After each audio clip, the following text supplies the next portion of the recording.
നമസ്കാരം. ഇറാൻ രാഷ്ട്രീയത്തിലും സൈനിക വ്യൂഹത്തിലും വൻ ചലനങ്ങൾ സൃഷ്ടിച്ചുകൊണ്ട് അപ്രതീക്ഷിതമായ ഇസ്രയേൽ വ്യോമാക്രമണത്തിൽ കൊല്ലപ്പെട്ട പരമോന്നത നേതാവ് ആയത്തുള്ള അലി ഖമനിയുടെ വിലാപയാത്രാ ചടങ്ങുകൾക്കിടയിൽ മാസങ്ങളായി കാണാമറയത്തായിരുന്ന ഇറാനിലെ ഏറ്റവും ശക്തനായ ജനറൽ അഹമ്മദ് വാഹിദി വീണ്ടും പൊതുരംഗത്ത് പ്രത്യക്ഷപ്പെട്ടിരിക്കുകയാണ്. മാസങ്ങളോളം നീണ്ടുനിന്ന നിഗൂഢമായ അജ്ഞാതവാസത്തിന് വിരാമമിട്ടുകൊണ്ട് ഇറാൻ്റെ സുരക്ഷയുടെയും IRGCയുടെയും തലവനായ വാഹിദി രംഗത്ത് വന്നത് അന്താരാഷ്ട്ര മാധ്യമങ്ങളിലും നയതന്ത്ര വൃത്തങ്ങളിലും വലിയ ചർച്ചയായിട്ടുണ്ട്. പശ്ചിമേഷ്യൻ യുദ്ധത്തിൻ്റെ പശ്ചാത്തലത്തിൽ ഇറാൻ്റെ ഭാവി നയങ്ങൾ രൂപീകരിക്കുന്നതിലും പുതിയ ഭരണകൂടത്തിൻ്റെ സുസ്ഥിരത ഉറപ്പാക്കുന്നതിലും വാഹിദിക്കുള്ള നിർണായകമായ സ്വാധീനമാണ് ഈ തിരിച്ചുവരവ് വ്യക്തമാക്കുന്നത്. ഒരേ സമയം സൈനിക തന്ത്രജ്ഞനും ഇറാനിയൻ പരമാധികാരത്തിൻ്റെ കാവൽക്കാരനുമായി അറിയപ്പെടുന്ന അഹമ്മദ് വാഹിദിയുടെ പുനഃപ്രവേശം ഇറാൻ്റെ ആഭ്യന്തര രാഷ്ട്രീയത്തിൽ പുതിയൊരു അധികാര സമവാക്യത്തിൻ്റെ തുടക്കമായിട്ടാണ് വിലയിരുത്തപ്പെടുന്നത്.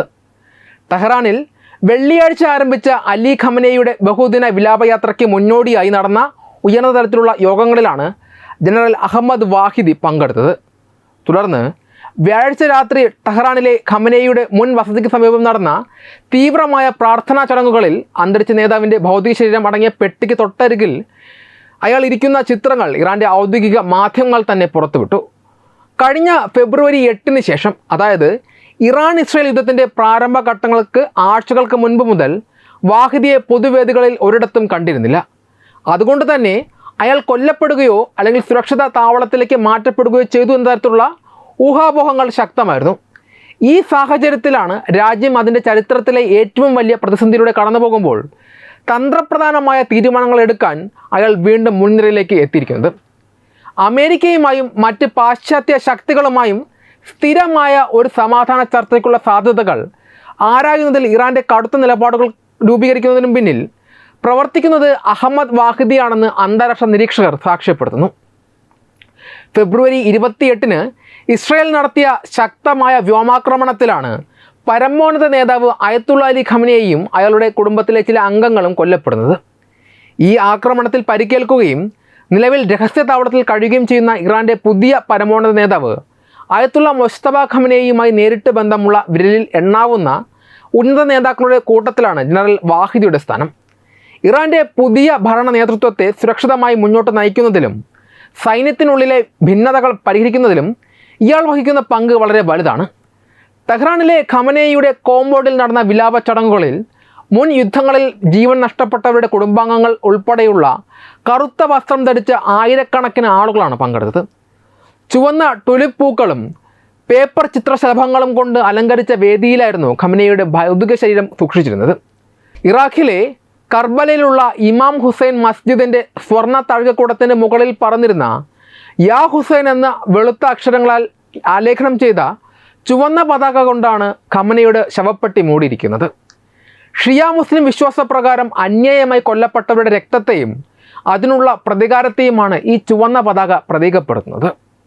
വരും ദിവസങ്ങളിൽ ഇറാൻ്റെ വിവിധ നഗരങ്ങളിലും അയൽരാജ്യമായ ഇറാഖിലും ഖമനേയുടെ വിലാപയാത്ര തുടരും. ദശാബ്ദങ്ങളായി ഇരുമ്പ് മുഷ്ടി ഉപയോഗിച്ച് ഇറാൻ ഭരിക്കുകയും പാശ്ചാത്യ രാജ്യങ്ങൾക്ക് വലിയ വെല്ലുവിളി ഉയർത്തുകയും ചെയ്ത നേതാവിൻ്റെ വിയോഗത്തിന് ശേഷം ജനറൽ അഹമ്മദ് വാഹിദിയുടെ നേതൃത്വത്തിൽ ഇറാൻ സ്വീകരിക്കുന്ന സൈനിക നയങ്ങൾ എന്തൊക്കെയായിരിക്കുമെന്നാണ് ഇപ്പോൾ ലോകം ഉറ്റുനോക്കുന്നത്. ഇറാൻ സൈനിക രാഷ്ട്രീയ വ്യൂഹത്തിലെ ഏറ്റവും തന്ത്രപ്രധാനിയായ ജനറൽ അഹമ്മദ് വാഹിദിയെ വധിക്കാൻ ഇസ്രയേലിൻ്റെ രഹസ്യാന്വേഷണ ഏജൻസിയെ മൊസാദ് ശ്രമിക്കാനുള്ള സാധ്യത അന്താരാഷ്ട്ര സുരക്ഷാ നിരീക്ഷകർ വളരെ ഉയർന്നതായിട്ടാണ് വിലയിരുത്തുന്നത്. അതിനു പിന്നിൽ വ്യക്തമായ ചരിത്രപരവും സൈനികപരവുമായ കാരണങ്ങളുമുണ്ട്. അഹമ്മദ് വാഹിദിയെ ലക്ഷ്യമിടാൻ ഇസ്രയേലിന് പതിറ്റാണ്ടുകൾ പഴക്കമുള്ള ഒരു ചരിത്ര പശ്ചാത്തലം പോലുമുണ്ട്. 1994 അർജന്റീനയിലെ ബ്യൂണസ് ഐറസിലുള്ള ജൂത സാംസ്കാരിക കേന്ദ്രത്തിന് നേരെ നടന്ന ആസൂത്രിത ഭീകരാക്രമണത്തിൽ 85 പേർ കൊല്ലപ്പെട്ടിരുന്നു. ഈ ആക്രമണത്തിൻ്റെ പ്രധാന സൂത്രധാരൻ അന്നത്തെ ഇറാൻ്റെ ഖുദ്സ് ഫോഴ്സ് കമാൻഡറായിരുന്ന അഹമ്മദ് വാഹിദിയാണ് എന്നാണ് ഇസ്രയേലും അർജന്റീനയും കണ്ടെത്തുന്നത്. ഇതേ തുടർന്ന് ഇന്റർപോൾ ഇയാൾക്കെതിരെ റെഡ് കോർണർ നോട്ടീസ് പുറപ്പെടുവിച്ചിട്ടുണ്ട്. ലോകത്തിൻ്റെ ഏത് കോണിലായാലും തങ്ങളുടെ ജനങ്ങളെ വധിച്ചവരോട് പ്രതികാരം ചെയ്യുക എന്നത് മൊസാദിൻ്റെ പ്രഖ്യാപിത നയമായതിനാൽ വാഹിദി എക്കാലത്തും അവരുടെ ഹിറ്റ് ലിസ്റ്റിൽ മുൻപന്തിയിലുണ്ട്. നിലവിലെ പശ്ചിമേഷ്യൻ യുദ്ധ സാഹചര്യത്തിൽ ഇറാൻ്റെ പ്രതികാര നീക്കങ്ങളുടെ തലവനായി വാഹിദി മാറിയിരിക്കുന്നു എന്നതും മൊസാദിൻ്റെ നീക്കങ്ങൾക്ക് വേഗത കൂട്ടിയേക്കാം. അയത്തുള്ള അലി ഖമനേയുടെ വധത്തിന് ശേഷം ഇറാൻ്റെ സൈനിക നയങ്ങൾ നിയന്ത്രിക്കുന്നതും ഹിസ്ബുള്ള, ഹൂതികൾ തുടങ്ങിയ ഇറാൻ്റെ സഖ്യ ശക്തികളുടെ നീക്കങ്ങൾ ഏകോപിപ്പിക്കുന്നതിലും വാഹിദിയാണ് മുൻപന്തിയിൽ നിൽക്കുന്നത്.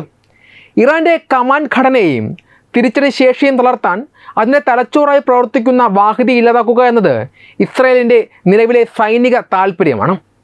ഇറാൻ്റെ അതിസുരക്ഷിത മേഖലകളിൽ പോലും കയറി പ്രമുഖരെ വധിക്കാനുള്ള ശേഷി മൊസാദ് മുൻപും തെളിയിച്ചിട്ടുള്ളതാണ്. ഇറാൻ്റെ മുൻനിര ആണവ ശാസ്ത്രജ്ഞരും സൈനിക കമാൻഡർമാരും മുൻപ് ഇത്തരത്തിൽ വധിക്കപ്പെട്ടിട്ടുമുണ്ട്. ഏറ്റവും ഒടുവിൽ പരമോന്നത നേതാവായിരുന്ന അലി ഖമനേയി പോലും ഇസ്രായേൽ വ്യോമാക്രമണത്തിൽ കൊല്ലപ്പെട്ട പശ്ചാത്തലത്തിൽ വാഹിദിയും അവരുടെ കർശന നിരീക്ഷണ വലയത്തിലാണ് എന്നത് ഉറപ്പായ കാര്യമാണ്. എങ്കിലും വാഹിദിയെ ലക്ഷ്യമിടുന്നത് മൊസാദിന് അത്ര എളുപ്പമുള്ള കാര്യമായിരിക്കില്ല. ഫെബ്രുവരിയിലെ ആക്രമണങ്ങൾക്ക് ശേഷം മാസങ്ങളോളം അജ്ഞാതവാസത്തിലായിരുന്ന വാഹിദി ഇപ്പോൾ പുറത്തു വന്നിരിക്കുന്നത് ഇറാൻ്റെ അത്യാധുനിക സുരക്ഷാ ഏജൻസികളുടെ അതീവ സുരക്ഷാ കവചത്തോടെയാണ്. പുതിയ പരമോന്നത നേതാവ് മുസ്തഫ ഖമനേയുമായി അടുത്ത ബന്ധമുള്ളതിനാൽ രാജ്യത്തെ ഏറ്റവും ഉയർന്ന സുരക്ഷയാണ് ഇയാൾക്ക് നൽകിയിരിക്കുന്നത്. കൂടാതെ ഇറാൻ്റെ പ്രതിരോധ മന്ത്രാലയത്തിൻ്റെ തലപ്പത്തിരുന്ന വ്യക്തിയായതിനാൽ മൊസാദിൻ്റെ നിഗൂഢ നീക്കങ്ങളെ പ്രതിരോധിക്കാനുള്ള യുദ്ധതന്ത്രങ്ങളും ഇയാൾക്ക് നന്നായി അറിയാം. ചുരുക്കത്തിൽ രാഷ്ട്രീയവും ചരിത്രപരവുമായ കാരണങ്ങളാൽ അഹമ്മദ് വാഹിദിയെ വധിക്കാൻ മൊസാദ് തീർച്ചയായും ശ്രമിച്ചേക്കാം. എന്നാൽ ഇറാൻ്റെ ഏറ്റവും ഉയർന്ന സൈനിക മേധാവിയെ ലക്ഷ്യമിടുന്നത് പശ്ചിമേഷ്യയിൽ കൂടുതൽ വലിയൊരു പ്രാദേശിക യുദ്ധത്തിന് വഴി തുറക്കുമെന്നതിനാൽ അതീവ ജാഗ്രതയോടെയുള്ള അതീവ രഹസ്യ നീക്കങ്ങളായിരിക്കും മൊസാദിൻ്റെ ഭാഗത്തു നിന്നും ഉണ്ടാകുക. ജനറൽ അഹമ്മദ് വാഹിദിയുടെ അപ്രതീക്ഷിതമായ തിരിച്ചുവരവ് പശ്ചിമേഷ്യൻ രാഷ്ട്രീയത്തിൽ മാത്രമല്ല, ഇന്ത്യയും ഇറാനും തമ്മിലുള്ള ഉഭയകക്ഷി ബന്ധങ്ങളിലും വലിയ ചലനങ്ങൾ സൃഷ്ടിക്കാൻ പോകുന്ന ഒന്നാകും. മാസങ്ങൾ നീണ്ട അജ്ഞാതവാസത്തിന് ശേഷം അയത്തുള്ള അലി ഖമനേയുടെ വിലാപ ചടങ്ങുകളിൽ മുൻനിരയിൽ തന്നെ ഇയാൾ പ്രത്യക്ഷപ്പെട്ടത് ഇറാൻ്റെ ആഭ്യന്തര സുരക്ഷയിലും നയരൂപീകരണത്തിലും ഇയാൾക്കുള്ള ചോദ്യം ചെയ്യപ്പെടാൻ സാധ്യതയില്ലാത്ത സ്വാധീനമാണ് വ്യക്തമാക്കുന്നത്. അഹമ്മദ് വാഹിദിയെ പൂർണ്ണമായും ഒരു ഇന്ത്യ വിരുദ്ധൻ എന്ന് വിളിക്കാൻ കഴിയില്ല എങ്കിലും കടുത്ത പാശ്ചാത്യ വിരുദ്ധ നിലപാടുള്ള ഇറാൻ്റെ പരമാധികാരത്തിന് മാത്രം മുൻഗണന നൽകുന്ന ഒരു വ്യക്തിയാണ് ഇയാൾ. അതുകൊണ്ട് തന്നെ പുതിയ ഭരണ സാഹചര്യങ്ങളിൽ ഇറാൻ്റെ സൈനിക രാഷ്ട്രീയ നയങ്ങൾ രൂപീകരിക്കുന്നതിൽ വാഹിദി മുൻകൈ എടുക്കുമ്പോൾ അത് ഇന്ത്യയുമായുള്ള ബന്ധത്തിൽ ഒരേ സമയം തന്ത്രപ്രധാനമായ ചില അനുകൂല ഘടകങ്ങളും വലിയ തോതിലുള്ള നയതന്ത്ര വെല്ലുവിളികളും ഉയർത്തുന്നുണ്ട്. ഇന്ത്യയെ സംബന്ധിച്ച് ഇറാനിലുള്ള ഏറ്റവും വലിയ തന്ത്രപ്രധാന താൽപ്പര്യമെന്നത് ചബഹാർ തുറമുഖ വികസനമാണ്. പാകിസ്ഥാനെ മറികടന്ന് അഫ്ഗാനിസ്ഥാനിലേക്കും മധ്യേഷ്യൻ രാജ്യങ്ങളിലേക്കും ഇന്ത്യക്ക് എളുപ്പത്തിൽ വ്യാപാരപാതയൊരുക്കുന്ന ചബഹാർ പദ്ധതി ഇന്ത്യയുടെ സാമ്പത്തിക പ്രതിരോധ താൽപ്പര്യങ്ങൾക്ക് അത്യന്താപേക്ഷിതമാണ്.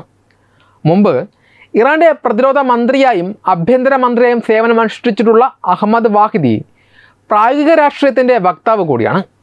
കടുത്ത അന്താരാഷ്ട്ര ഉപരോധങ്ങളിലും യുദ്ധ പ്രതിസന്ധിയിലും ഉലയുന്ന ഇറാന് സാമ്പത്തികമായി നിലനിൽക്കണമെങ്കിൽ ചൈനയെപ്പോലെ തന്നെ ഇന്ത്യയെപ്പോലൊരു വലിയ വിപണിയുടെയും ജനാധിപത്യ രാജ്യത്തിൻ്റെയും പിന്തുണ ആവശ്യമാണെന്ന് വാഹിദിക്കറിയാം. അതിനാൽ സാമ്പത്തിക ഊർജ വ്യാപാര മേഖലകളിൽ ഇന്ത്യയുമായുള്ള ദീർഘകാല കരാറുകളുമായി മുന്നോട്ട് പോകുവാൻ അയാൾ വിമുഖത കാണിച്ചേക്കില്ല. എന്നാൽ ഇറാൻ്റെ പരമാധികാരത്തിൽ വിട്ടുവീഴ്ച ചെയ്യാത്ത നേതാവായതുകൊണ്ട് തന്നെ ചബഹാർ പദ്ധതികളിൽ ഇന്ത്യയുടെ ഭാഗത്തു നിന്നുണ്ടാകുന്ന ചെറിയ കാലതാമസം പോലും ചൈനീസ് സ്വാധീനത്തിന് വഴിമാറിക്കൊടുക്കാൻ ഇയാൾ മടിക്കില്ല എന്നതും ജാഗ്രത പാലിക്കേണ്ട ഒന്നാണ്. അതേസമയം ഇന്ത്യക്ക് കടുത്ത നയതന്ത്ര സമ്മർദ്ദം ഉണ്ടാക്കുന്ന ചില ഘടകങ്ങളും വാഹിദിയുടെ ശക്തമായ സാന്നിധ്യം മൂലം സംജാതമാകുന്നുണ്ട്. ഇറാൻ്റെ IRGC തീവ്ര നിലപാടുള്ള സൈനിക വിഭാഗവും എപ്പോഴും ആഗോള മുസ്ലിം വിഷയങ്ങളിൽ ശക്തമായി ഇടപെടുന്നവരുമാണ്. മുമ്പ് അന്തരിച്ച പരമോന്നത നേതാവ് അയത്തുള്ള അലി ഖമനേയി കശ്മീർ വിഷയത്തിൽ പലതവണ ഇന്ത്യക്കെതിരെ പരസ്യമായ നിലപാടുകൾ സ്വീകരിച്ചിട്ടുണ്ട്. വാഹിദി നയിക്കുന്ന ഈ തീവ്ര സൈനിക വ്യൂഹം ഇറാൻ്റെ ഭരണത്തലപ്പത്ത് കൂടുതൽ ശക്തി ആർജിക്കുമ്പോൾ ഇന്ത്യയുടെ ആഭ്യന്തര രാഷ്ട്രീയ വിഷയങ്ങളിൽ ഇറാൻ മുൻപത്തേക്കാൾ കടുത്ത ഭാഷയിൽ പ്രതികരിക്കാനും അത് അന്താരാഷ്ട്ര വേദികളിൽ ഇന്ത്യക്ക് നേരിയ പ്രതിസന്ധികൾ സൃഷ്ടിക്കാനും സാധ്യതയുണ്ട്. ഇന്ത്യ നേരിടാൻ പോകുന്ന ഏറ്റവും വലിയ വെല്ലുവിളി എന്നത് അമേരിക്കയുമായും ഇസ്രായേലുമായുമുള്ള ഇന്ത്യയുടെ സന്തുലിത നയതന്ത്രത്തെ ബാധിക്കുന്ന കാര്യത്തിലാണ്. അമേരിക്കയോടും ഇസ്രായേലിനോടും കടുത്ത ശത്രുത പുലർത്തുന്ന ആളാണ് അഹമ്മദ് വാഹിദി. പ്രത്യേകിച്ച് ഇസ്രായേൽ വ്യോമാക്രമണത്തിൽ ഖമനേയി കൊല്ലപ്പെട്ട സാഹചര്യത്തിൽ ഇറാൻ്റെ വരും ദിവസങ്ങളിലെ സൈനിക നയങ്ങൾ കൂടുതൽ ആക്രമണോത്സുകമാകാനാണ് സാധ്യത. എന്നാൽ ഇന്ത്യക്ക് അമേരിക്കയുമായും ഇസ്രയേലുമായും വളരെ അടുത്ത പ്രതിരോധ തന്ത്രപ്രധാനമായ ബന്ധമാണുള്ളത്. വാഹിദിയുടെ കീഴിൽ ഇറാൻ കൂടുതൽ കടുത്ത പാശ്ചാത്യ വിരുദ്ധ സൈനിക നീക്കങ്ങളിലേക്ക് പോവുകയും അമേരിക്കയുമായുള്ള സമാധാന ചർച്ചകൾ പരാജയപ്പെടുകയും ചെയ്താൽ ഇറാനുമായുള്ള സാമ്പത്തിക ബന്ധങ്ങൾ പൂർണ്ണമായി വിച്ഛേദിക്കാൻ പാശ്ചാത്യ രാജ്യങ്ങൾ ഇന്ത്യക്ക് മേൽ ശക്തമായ സമ്മർദ്ദം ചെലുത്തിയേക്കാം. ചുരുക്കത്തിൽ അഹമ്മദ് വാഹിദി ഒരു ഇന്ത്യ വിരുദ്ധനല്ല, മറിച്ച് അയാളുടെ രാജ്യത്തിൻ്റെ താല്പര്യങ്ങൾ മാത്രം നോക്കുന്ന ഒരു കടുത്ത ഇറാനിയൻ സൈനിക മേധാവിയാണ്. ഇയാളുടെ പുനഃപ്രവേശനത്തോടെ ഇറാൻ്റെ വിദേശ നയങ്ങളിൽ ഉണ്ടാകുന്ന മാറ്റങ്ങളെ ഇന്ത്യ വളരെ ജാഗ്രതയോടെയാണ് വീക്ഷിക്കുന്നത്. അമേരിക്കയെയും ഇസ്രയേലിനെയും പിണക്കാതെ തന്നെ ചബഹാർ തുറമുഖവും മധ്യേഷ്യൻ വ്യാപാരവും പോലുള്ള സ്വന്തം താല്പര്യങ്ങൾ സംരക്ഷിച്ചുകൊണ്ട് ഇറാൻ്റെ പുതിയ സൈനിക നേതൃത്വവുമായി നയതന്ത്രപരമായ ഒത്തുപോക്ക് സാധ്യമാക്കുക എന്നത് വരും നാളുകളിൽ ഇന്ത്യയുടെ വിദേശകാര്യ മന്ത്രാലയത്തിന് വലിയൊരു പരീക്ഷണം തന്നെയായിരിക്കും. ഈ വീഡിയോയെക്കുറിച്ചുള്ള നിങ്ങളുടെ അഭിപ്രായങ്ങൾ കമൻറ്റുകളായി രേഖപ്പെടുത്തൂ. വീഡിയോ ഇഷ്ടമായാൽ ലൈക്ക് ചെയ്യൂ, ഷെയർ ചെയ്യൂ. കൂടുതൽ വാർത്തകൾക്കായി ഞങ്ങളുടെ ചാനൽ സബ്സ്ക്രൈബ് ചെയ്യൂ. വെബ് ഡെസ്ക് തത്തുമൈ ന്യൂസ്.